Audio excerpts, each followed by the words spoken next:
बहुत समय पहले प्राचीन भारत में विक्रमगढ़ नाम का एक राज्य था, जिस पर अत्यंत क्रूर और निर्दयी राजा विकराल सिंह का राज्य था। राजा हर दिन एक नई लड़की से विवाह करता और दूसरे ही दिन अपनी उस नव विवाहिता पत्नी को फांसी पर लटका देता। राजा के इन कठोर और क्रूर फैसलों से उसकी सारी प्रजा बहुत दुखी थी। राजा के मंत्री और दरबारी भी उससे बहुत दुखी थे, पर उनकी इतनी मजाल नहीं थी कि वो राजा के सामने अपनी नाराजगी जाहिर कर पाते या उसे समझाने का प्रयास करते। पूरे राज्य में एक अजीब से भय के माहौल के साथ एक सन्नाटा पसरा रहता। राज्य के लोग जानते थे तो बस इतना कि राजा हर दिन एक नई लड़की से शादी करता है और अगली सुबह उसे मौत के घाट उतार देता है। पर वो ऐसा क्यों करता है, इसके पीछे के कारण को कोई नहीं जानता था। राज्य के दक्षिणी छोर पर घने जंगलों के बीच एक बूढ़ा जादूगर अपनी बेटी सुदक्षिणा के साथ रहता था। वो राजा के कृत्यों से भली भांति परिचित था, इसलिए समय रहते वो नगर को छोड़कर बाहर जंगल में रहने लगा। उसकी बेटी सुदक्षिणा अत्यंत सुंदर, अक्लमंद और साफ हृदय वाली लड़की थी। वह अपने पिता के पास आने वाले हर व्यक्ति की मदद करती थी। अगर कोई बीमार आता तो वह औषधियां बनाकर उसे ठीक कर देती। अगर कोई दुखी आत्मा उसके पास आती तो वह अपनी बातों से उसे सुकून देती। एक दिन जब जादूगर को किसी कार्य से नगर जाना था तो सुदक्षिणा भी जिद करके उस दिन अपने पिता के साथ चल पड़ी। जब दोनों नगर के प्रवेश द्वार पर पहुंचे तभी नगर से रोते बिलखते राजा को बद्दुआएं देते लोग आज फिर से उसके द्वारा फांसी दी गई एक लड़की के शव को उठाए आ रहे थे। बूढ़े जादूगर ने उनको देखा तो उसको सारा माजरा समझते देर न लगी। उसने तुरंत अपनी बेटी को वहां से चलने के लिए कहा, पर सुदक्षिणा ने जब उन रोते बिलखते लोगों को देखा तो उसका हृदय द्रवित हो उठा। वो बोली, नहीं पिताजी, पहले मुझे ये जानना है कि ये लोग क्यों इतने दुखी हैं और क्यों ये राजा को भला बुरा कह रहे हैं। जादूगर के बहुत समझाने पर भी वो वहां से नहीं गई। कुछ लोगों से जब उसने इसका कारण पूछा तो लोगों ने उसे एक बार के लिए अजीब निगाह से देखा और बोले, क्या तुम्हें कुछ नहीं पता? सुदक्षिणा के मना करने पर उन लोगों ने अपनी पूरी पीड़ा भरी दास्तान उसके सामने कह सुनाई। सारी बात सुन सुदक्षिणा एकदम सन्न रह गई। कुछ देर बाद वो अपने होश संभाल अपने पिता से बोली, पिताजी, मैं राजा के साथ विवाह करना चाहती हूँ। बेटी के मुख से ये बात सुन जादूगर सकते में आ गया और बोला, बेटी, क्या तुम पागल हो गई हो जो ऐसी बात कह रही हो? तुमने अभी सुना ना कि राजा दूसरे ही दिन अपनी पत्नी की हत्या करवा देता है। सुदक्षिणा बोली, पिताजी, मुझे अच्छे से पता है मैं क्या कह रही हूँ। आप तो बस मुझे राजा के पास जाने की इजाजत दीजिए। अगर मैं अपनी बुद्धि, करुणा और सत्य के बल पर एक निर्दयी व्यक्ति को बदल सकती हूँ तो यह मेरे जीवन की सबसे बड़ी उपलब्धि होगी, वरना एक दिन मरना तो सभी को है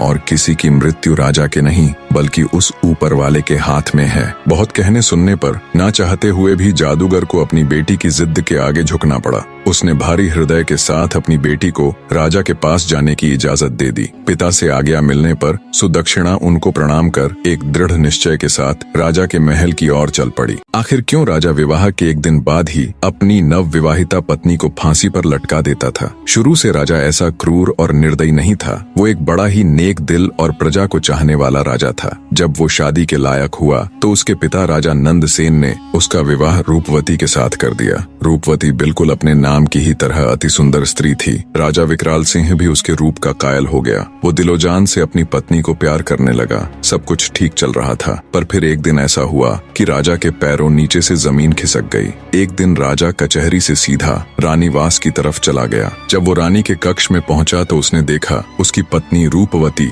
एक गुलाम के साथ इश्क लड़ा रही है। ये देख राजा विकराल सिंह का संसार उजड़ गया। उसने तुरंत अपनी पत्नी और उस गुलाम को जिंदा एक दीवार में चुनवा दिया। रानी रूपवती की मृत्यु उपरांत राजा एक गुमनामी के समुंदर में डूबता चला गया। उसने सबसे मिलना जुलना बंद कर दिया, कचहरी दरबार जाना छोड़ दिया। बस एक अंधेरे कमरे में ही खुद को बंद रखने लगा। राजा जब भी आंखें बंद करता उसे अपनी पत्नी और गुलाम का वो दृश्य याद आता। समय बीता पर वो दृश्य राजा भूल नहीं पा रहा था। बस वहीं से राजा के अंदर एक राक्षस ने जन्म ले लिया और वो प्रतिशोध की अग्नि में जलने लगा। राजा ने मंजे हुए चित्रकारों को बुलाकर रानी संग गुलाम का वो दृश्य ज्यों का त्यों बनवा लिया और उस तस्वीर को अपने शयन कक्ष में टंगवा दिया। अपनी पत्नी की बेवफाई से राजा इस कदर आहत हुआ कि उसे अब पूरी औरत जात ही बेवफा लगने लगी। उसके दिल में औरतों के प्रति ये नफरत की आग कभी कम न हो, इसलिए उसने उस पल की वो तस्वीर बनवा कर अपने कमरे में लगवा ली। क्रोधाग्नि में अंधे राजा ने फैसला किया कि वो हर दिन एक नई स्त्री से विवाह करेगा और अगले दिन उसको मौत के घाट उतरवा देगा। शुरू में राजा के इस दर्दनाक फैसले को लेकर मंत्रियों ने उसे बहुत समझाया, पर राजा ने किसी की नहीं सुनी। तब से लेकर अब तक राजा निर्दयता और क्रूरता से भरा जीवन जी रहा था। इधर जादूगर की लड़की सुदक्षिणा भी राजा के महल पहुंच गई। उसने महल के पहरेदारों से कहा कि उसे राजा से मिलना है, वो उनकी पत्नी बनना चाहती है। ये सुन पहरेदारों ने उसे अजीब निगाह से घूरा और चुपचाप उसका संदेश राजा तक पहुंचा दिया। राजा भी चक्कर में पड़ गया कि ऐसी कौन पागल लड़की है जो खुद मृत्यु को गले लगाना चाहती है। उसने सेवकों को उसे तुरंत उसके पास लाने का आदेश दिया। सिपाहियों के साथ आती सुदक्षिणा को राजा ने देखा तो वो उसे देखता ही रह गया। उसने आज तक इतनी मासूम और सुंदर स्त्री नहीं देखी थी। उसको देख राजा के चेहरे पर खुशी की मुस्कान आ गई, पर जल्दी ही वो फिर से मायूस हो गया। राजा ने सुदक्षिणा से पूछा, ए लड़की, क्या सोचकर तुम यहाँ आई हो? क्या तुम्हें पता नहीं कि मुझसे शादी करने का मतलब मौत को गले लगाना है? सुदक्षिणा दृढ़ निश्चय के साथ राजा की आंखों में देखती हुई बोली, हे राजा, मुझे आपके बारे में सब मालूम है। सब कुछ जानकर ही आपसे शादी करने का फैसला किया है। राजा विकराल हैरान होते हुए बोला, ठीक है, अगर तुम सब जानती हो और तुम्हारा यही फैसला है तो मुझे कोई एतराज नहीं। शादी की तैयारी करो, हम कल ही तुमसे विवाह करेंगे। राजा और जादूगर की लड़की का विवाह हो जाता है। जादूगर की लड़की सुदक्षिणा एक रानी और राजा की पत्नी बन जाती है। रात में सुदक्षिणा 16 श्रृंगार कर सुहाग सेज पर बैठकर राजा का इंतजार करती हैं। जब राजा विकराल सिंह अपने कमरे में आया और दुल्हन के रूप में सजी हुई जादूगर की लड़की को देखा तो वो उसकी खूबसूरती का कायल हो जाता है। पर तभी उसका ध्यान दीवार पर लगी उसकी पत्नी की तस्वीर की तरफ चला गया। उसको देखते ही राजा गुस्से में तमतमा गया। उसकी सभी यादें ताजा हो गईं। राजा को औरतों की बेवफाई याद आ जाती है, पर राजा के दिल के एक कोने में सुदक्षिणा के साहस, उसकी सादगी और रूप को देखते हुए उसके लिए एक अलग ही जगह या कहे इज्जत बन गई थी। राजा ने गुस्से से सुदक्षिणा से कहा, तुमने यह बेवकूफी वाली हरकत क्यों की, ये जानते हुए भी कि कल सुबह तुम्हें हम कत्ल करवा देंगे? नवविवाहिता रानी बड़े ही शिष्टाचार और आदर के साथ बोली, मेरे स्वामी, ये फैसला तो उस ऊपर वाले ने किया है और उसका फैसला मुझे हर हाल में मंजूर है। राजा बोला, सुबह तुम्हारे साथ क्या होगा ये जानते हुए भी? रानी सुदक्षिणा बोली, महाराज, मैं अच्छी तरह जानती हूँ कि सुबह होते ही आप मुझे मरवा देंगे, लेकिन उससे पहले मेरे पास आज की पूरी रात है और मोहब्बत की खुशी को लंबाई से नहीं नापा जाता बल्कि उसकी गहराई देखी जाती है। राजा बोला, तुम्हारी इन दिल फरेब बातों का मेरे ऊपर कोई असर नहीं पड़ने वाला। रानी सुदक्षिणा बड़े स्नेह और मर्यादा के साथ बोली, हे स्वामी, मैं एक रात के लिए ही सही पर आपकी पत्नी तो हूँ। इस नाते इस रात पर मेरा पूरा हक है। सुबह जो आपको करना है आप कर लीजिए। बोली, महाराज, पर अभी के लिए अपने इस गुस्से को त्याग दीजिए और थोड़े शांत हो जाएं। रानी सुदक्षिणा की बात सुन राजा का क्रोध ठंडा पड़ जाता है और वो आराम से कमरे में रखी एक कुर्सी पर बैठ जाता है। रानी सुदक्षिणा बोली, महाराज, आज की रात आपका दिल बहलाने के लिए मैं आपको क्या सुनाऊं? कोई किस्सा सुनाऊं, कोई शेर और शायरी सुनाऊं या फिर कोई गाना सुनाऊं? राजा बोला, तुम मेरी एक रात की पत्नी हो और इस रात पर तुम्हारा पूरा हक है। चलो तुम कोई किस्सा सुना दो। रानी बड़े अदब से राजा को जी महाराज कह एक किस्सा सुनाना शुरू कर देती है। एक व्यापारी था, उसकी बीवी, एक जवान बेटी और 2 छोटे बेटे थे। बेटी जवान होने के कारण व्यापारी को दिन रात उसके विवाह की चिंता खाई जाती। वो पैसे जोड़कर धूमधाम से अपनी बेटी का विवाह करना चाहता था। एक बार उसे व्यापार के लिए परदेश जाना था। सफर लंबा था। वह अपने घर वालों से कुछ दिन में आने की कह चला जाता है। जाते हुए उसकी बेटी उसे खजूर देती है और कहती है, बाबा, सफर लंबा है, भूख लगे तो रास्ते में खा लेना। बेटी के दिए खजूर को लेकर व्यापारी परदेश के लिए निकल पड़ता है। लंबा रास्ता और तेज धूप के कारण वो चलते चलते थक जाता है। तभी उसे रास्ते में एक कुआं नजर आता है। सोचा क्यों न थोड़ी देर यहीं सुस्ता लूं, आराम से बैठकर खजूर खा लूंगा और शीतल जल ग्रहण कर लूंगा, फिर आराम से परदेश के लिए निकलूंगा। इसी सोच के साथ वो कुएं के किनारे बैठकर आराम से खजूर खाने लग जाता है। खजूर खाते खाते उसके हाथ से एक खजूर कुएं में गिर जाता है। खजूर जैसे ही पानी में गिरता है, कुएं का बिल्कुल साफ और निर्मल पानी एकदम से खून में बदल जाता है और तभी कुएं के अंदर से गुस्से से भरा एक दैत्य निकल कर आता है। राक्षस की आंखें लाल थीं और उसके हाथों में धार धार तलवार थी। ये सब देख व्यापारी की सिट्टी पिट्टी गुम हो जाती है। मारे भय के वो थर थर कांपने लगता है। दैत्य गुस्से से उस व्यापारी से कहता है, मैं तुम्हें छोड़ूंगा नहीं, अपनी तलवार से तुम्हारे टुकड़े टुकड़े कर दूंगा। व्यापारी पहले ही डरा हुआ था। ये बात सुन वो भय से कांपने लग जाता है और कहता है, हे दैत्य, मैंने तुम्हारा क्या बिगाड़ा है? तुम मुझे क्यों मारना चाहते हो? दैत्य बोला, ए आदमजात, तुमने जो खजूर कुएं में फेंका वो वो मेरे मासूम बच्चे की हलक में जाकर फंस गया, जिससे उसकी मृत्यु हो गई। व्यापारी बोला, माफ करे दैत्यराज, मुझे आपका बेटा कहीं नजर नहीं आया और वो खजूर मुझसे गलती से कुएं में गिर गया। दानव गुस्से से बोला, हम राक्षस तुम आदमियों को नजर नहीं आते, तुम्हें खजूर खाते हुए एहतियात बरतनी चाहिए थी। अब तुम्हारी मृत्यु निश्चित है, नादानी में हो या जानबूझकर, गुनाह तो गुनाह होता है। अब मैं तुम्हारे टुकड़े कर अपने बेटे की मृत्यु का बदला लूंगा, खून के बदले खून, यही इंसाफ है। आखिर व्यापारी बेचारा मजबूर होकर बोला, हे राक्षस राज, अगर मुझे मारने से तेरा बदला पूरा हो जाएगा तो मुझे मंजूर है, पर मेरी एक शर्त है। राक्षस बोला, कैसी शर्त? व्यापारी भारी हृदय के साथ बोला, मेरे ऊपर अभी बहुत सी जिम्मेदारियां हैं, मैंने लोगों से कर्ज ले रखा है, वो कर्ज अदा करना है और अपनी जवान बेटी की शादी करनी है। एक बार ये जिम्मेदारियां पूरी कर दूं, उसके बाद मैं खुद तुम्हारे पास आ जाऊंगा, फिर तुम बेशक अपना बदला पूरा कर लेना। ये सुन राक्षस सोच में पड़ जाता है। इतनी कहानी कहते कहते सवेरा हो जाता है और रानी किस्सा सुनाना बंद कर देती है। राजा बोला, तुम चुप क्यों हो गई? मुझे बताओ कि राक्षस ने व्यापारी को मार दिया या फिर उसे उसके कहे अनुसार कुछ समय की मोहलत दे दी। रानी बोली, महाराज, रात खत्म तो बात खत्म, अब सुबह हो चुकी है और मेरे मरने का वक्त आ गया है। राजा बोला, लेकिन मुझे कम से कम इतना तो बता दो कि राक्षस ने उसे मारा या छोड़ दिया। रानी बोली, हे राजा, कहानी बहुत लंबी है, पूरी बताने के लिए वक्त की जरूरत है और अब वक्त खत्म हो चुका है। ये सुन राजा सोच में पड़ जाता है। कुछ सोचकर राजा जब अपनी नवविवाहिता रानी से कहता है, तुम चिंता मत करो, हम वक्त को रोक देंगे,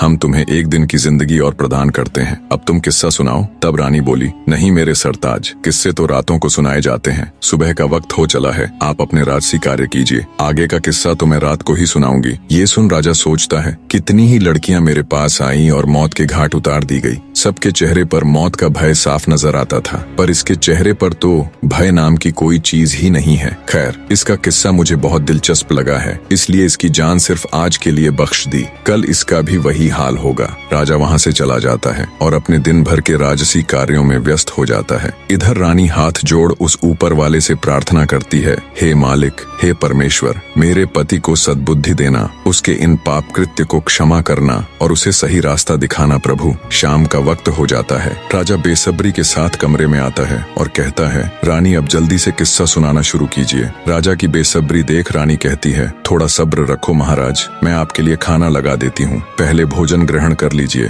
फिर मैं आगे का किस्सा सुनाना प्रारंभ कर दूंगी। और राजा को खाना परोस देती है। राजा बोला, ये तो नौकरों के काम है, तुम ये क्यों कर रही हो? रानी बड़े प्यार से बोली, नहीं मेरे स्वामी, यह एक पत्नी का कर्तव्य होता है कि वो अपने पति का ख्याल रखे। राजा बोला, तुम्हें कौन सा मेरे साथ पूरा जीवन व्यतीत करना है, और वैसे भी आज की रात के बाद तो ये काम नौकरों ने ही करने हैं। रानी बोली, हे स्वामी, आज की रात ही सही, पर आपकी सेवा करने का मौका तो मिला, मरते समय सुकून से मर सकूंगी, जितना भी समय मिला अपने पति की सेवा तो की। ये सुनकर राजा के दिल को बहुत सुकून मिला, लेकिन तभी उसको अपनी बीवी की बेवफाई याद आ गई। राजा गुस्से से बोला, ये फालतू की बातें मुझसे ना करो और जल्दी से किस्सा सुनाना शुरू करो। राजा की बात सुन रानी किस्सा सुनाना शुरू कर देती है। व्यापारी की बात सुन थोड़ी देर विचार कर दैत्य बोला, अगर मैं तुम्हें कुछ समय की मोहलत दे दूं तो क्या गारंटी है कि तुम वापस आओगे? व्यापारी बोला, हे राक्षस राज, उस ऊपर वाले की कसम खाकर कहता हूँ कि मैं अपने कामों को अंजाम देकर यहाँ जरूर आऊंगा और खुद को तुम्हारे हवाले कर दूंगा, मेरा विश्वास करो। दैत्य बोला, ठीक है, मैं तुम्हें 40 दिन की मोहलत देता हूँ। व्यापारी दैत्य का शुक्रिया करते हुए अपने घर की तरफ चल देता है। कुछ दिन के सफर के बाद वो अपने घर पहुँच जाता है। व्यापारी को घर आया देख उसके बीवी बच्चे खुश हो जाते हैं। उसकी पत्नी कहती है, स्वामी, आप थक गए होंगे, हाथ मुंह धो लें, मैं अभी आपके लिए खाना लगाती हूँ। इस बार पता नहीं क्यों मेरा दिल बहुत घबरा रहा था, शुक्र है उस ऊपर वाले का, आप सही सलामत घर आ गए। बीवी के मुख से ये बातें सुन अंदर ही अंदर व्यापारी का हृदय पीड़ा से तड़प उठा। सोचा, जब हमेशा के लिए जाऊंगा तो मेरे बीवी बच्चों का क्या होगा? व्यापारी ने कागज के अंदर अपनी जिंदगी के बचे हुए दिन लिखे होते हैं। धीरे धीरे समय निकलता जा रहा था और व्यापारी के जिंदगी के दिन भी। उसने अपनी बेटी के लिए योग्य रिश्ता देख उसकी शादी कर उसे विदा कर दिया। खुशी के साथ साथ व्यापारी अंदर से दुखी भी था, क्योंकि आज उसकी अंतिम रात थी। कल का दिन तुम्हारा आखिरी दिन है, कल वो दैत्य तुम्हारे टुकड़े टुकड़े कर देगा। व्यापारी बिस्तर में पड़ा पड़ा यही सब सोच रहा था। नींद उसकी आंखों से कोसों दूर थी। उसे रह रहकर ये बात खाए जा रही थी कि उसके मरने के बाद उसकी बीवी और बच्चों का क्या होगा। दुखी हृदय के साथ व्यापारी उठकर बैठ जाता है और सिसक सिसक कर रोने लगता है। उसके रोने की आवाज सुन उसकी पत्नी भी उठ जाती है। व्यापारी को ऐसे रोता देख वो घबराकर उससे पूछती है, क्या हुआ स्वामी, आप रो क्यों रहे हो? व्यापारी पहले तो बात को टालने की कोशिश करता है, पर जब उसकी पत्नी ने ज्यादा जोर देकर पूछा तो वो टूट जाता है और सारा किस्सा अपनी पत्नी को रोते रोते कह सुनाता है। सारी बात सुन व्यापारी की पत्नी का कलेजा मुंह को आ जाता है। वो तड़प उठती है और कहती है, स्वामी, आपकी जगह पर मैं उस दैत्य के पास जाऊंगी। मुझे चाहे कुछ भी हो जाए, चाहे वो दैत्य बेशक मेरी जान ही ले ले, पर मैं आपको कुछ भी नहीं होने दूंगी। राजा किस्से के बीच में ही बोल पड़ता है, वाह क्या औरत है, ऐसी औरत भी दुनिया में होती है। ऐसी नेक और वफादार बीवी की दहलीज पर तो फरिश्ते भी अपना सिर झुकाएं। रानी बोली, बिल्कुल ठीक कहा महाराज। कुछ बदकार औरतें होती हैं जिनकी वजह से सभी औरतों पर उंगली उठाई जाती है और सबको एक जैसा समझा जाता है। यह सुनकर राजा सोच में पड़ जाता है। रानी आगे का किस्सा सुनाना शुरू कर देती है। व्यापारी अपनी पत्नी को समझाता है और कहता है, ऐसी बात मत करो प्रिय, मेरे होते हुए अगर तुम्हें कुछ हो जाए तो धिक्कार है मेरे ऊपर। तुमने ये कह भी कैसे दिया कि तुम मेरी जगह उस राक्षस के पास चली जाओगी? गलती तो मुझसे हुई है और इस गलती की सजा तो मुझे ही भोगनी पड़ेगी। तुम मेरे बच्चों का ख्याल रखना, उन्हें मेरी कमी कभी महसूस मत होने देना। व्यापारी अपनी पत्नी को खूब समझाता है। ऐसे ही बातों बातों में रात निकल जाती है और सुबह हो जाती है। व्यापारी भारी हृदय के साथ अपने छोटे बच्चों और बीवी को गले लगाकर उनसे विदाई ले सफर के लिए चल पड़ता है। लंबा रास्ता तय कर वो उसी जगह पहुंच जाता है जहां उसे वो दैत्य मिला था। व्यापारी दैत्य को आवाज देता है, हे राक्षस राज, मैं तुम्हारे पास आ गया हूँ। मेरे 40 दिन पूरे हो गए हैं। आओ और मेरी जान लेकर अपना बदला पूरा कर लो। व्यापारी की बात सुन दैत्य बाहर आता है और व्यापारी को कहता है, तुम बहुत बहादुर हो जो इस तरह खुद मेरे पास मौत के मुंह में आ गए, लेकिन ए आदमजात, मैं तुम्हें मारूंगा नहीं क्योंकि मैं तुम्हें माफ कर चुका हूँ। दैत्य आगे कहता है, जब तुमने मुझसे समय मांगा था तब मुझे तुम्हारे ऊपर यकीन नहीं था, इसलिए उसी दिन से मैं तुम्हारा पीछा कर रहा था। तुमने जो कुछ कहा था वो बिल्कुल सत्य था। अब जाओ और अपने बीवी बच्चों को संभालो, तुम्हारे बिना उनका रो रो कर बुरा हाल है। दैत्य के मुख से ये बातें सुन व्यापारी की खुशी का ठिकाना नहीं रहा। उसने उस दैत्य का हाथ जोड़ शुक्रिया किया। किस्सा जब समाप्त हुआ तब तक राजा पूरी तरह भावुक हो चुका था। वो अब रानी की तरफ प्यार भरी नजरों से देख रहा था। रानी बोली, हे महाराज, सभी औरतें बिल्कुल भी एक जैसी नहीं होती और जब तक आप उस तस्वीर को अपने कमरे से नहीं हटा दोगे तब तक आपकी पीड़ा कभी कम नहीं होगी और आप हर औरत को बदकार ही समझेंगे। इतना सुन राजा अपनी बेवफा पत्नी की वो तस्वीर फाड़कर उसे नष्ट कर देता है और रानी के हाथों को अपने हाथ में लेकर कहता है, हे रानी, आज तुमने मेरा हृदय परिवर्तित कर दिया। मुझ पापी से पता नहीं कितने पाप हुए हैं। हे रानी, तुम धन्य हो, आज तुमने मेरी आंखें खोल दी। रानी बोली, हे महाराज, आप मुझे मारना चाहे तो बेशक मार दे, लेकिन मेरी एक शर्त है कि आप मुझे सिपाहियों के हाथों से नहीं बल्कि खुद अपने हाथों से मारे। मुझे यह बिल्कुल भी गवारा नहीं कि मुझे कोई सिपाही हाथ लगाए। आपके हाथों से मरूंगी तो मेरी रूह को सुकून मिलेगा। राजा बोला, नहीं मेरी रानी, मैं तुम्हें कुछ नहीं करूंगा। मेरा खोखला भ्रम तोड़कर एक जिल्लत भरी जिंदगी से बाहर निकालने वाली देवी हो तुम। हे मेरी प्रिय, मैं हमेशा तुम्हें अपनी पलकों पर बिठा कर रखूंगा। जो और जितना पाप मैंने किया है, शायद उसके लिए वो ऊपर वाला मुझे कदापि माफ न करे, पर बची हुई जिंदगी में मैं सिर्फ खुशियां बांटना चाहता हूँ अपनी प्रजा और तुम्हारे साथ। उधर जब जादूगर को ये बात पता चली कि उसकी बेटी बिल्कुल सही सलामत ही नहीं बल्कि राजा की आंख खोलने वाली उसकी चहेती रानी बन गई है और राजा अब एक नेक इंसान बन गया है, तो उसकी भी खुशी का कोई ठिकाना नहीं रहा। राजा विकराल सिंह रानी सुदक्षिणा के साथ एक हंसी खुशी जीवन व्यतीत करता है। निष्कर्ष, व्यापारी ने अपनी गलती की सजा स्वीकार की,